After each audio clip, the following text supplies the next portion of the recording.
Choco, ayan, konting review na lang. My Choco, meron na siyang complete Phyto Energizer. Higit sa lahat, meron din siyang DHA, Docosa, Hexanoic acid. Ang gagaling niyo. So, ito yung pwedeng hot, pwedeng cold, pwede mong i-shake. Yung iba nilalagay ng yellow, sinishake, biniblender, nilalagay rito, tapos sinaserve. Lalo na pag summer, masarap inumin, pambata. Ano nagagawa next? Bukod doon sa nagagawa ng complete Phyto Energizer, chocolate itself. Kaya nga yung babae, minsan, pag binigyan mo yung chocolate, nawawala yung galit. Kaya nga di ba sabi nila, better than chocolate.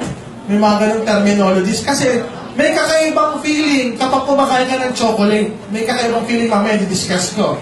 Kasi yung cocoa plant, which is the origin ng chocolates, lahat ng chocolates yan, made with dark, premium, white chocolate galing sa cocoa plant, may antioxidant din, which we call flavonoids. May naturally occurring antioxidant yung cocoa plant. So lahat ng chocolate, mayroong a portion ng antioxidant which we call flavonoids. Next, ang chocolate, by the way, it can decrease the risk of heart attack by 50%.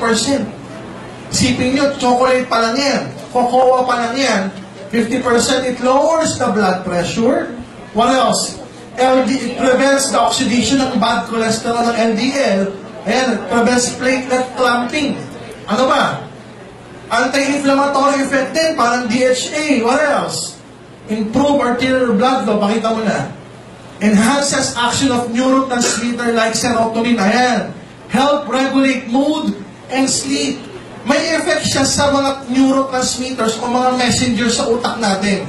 Kaya pag may kumakain ng chocolate, may good feeling. Parang kang inaantok na masarap patulog, parang gumaganda yung pakiramdam mo.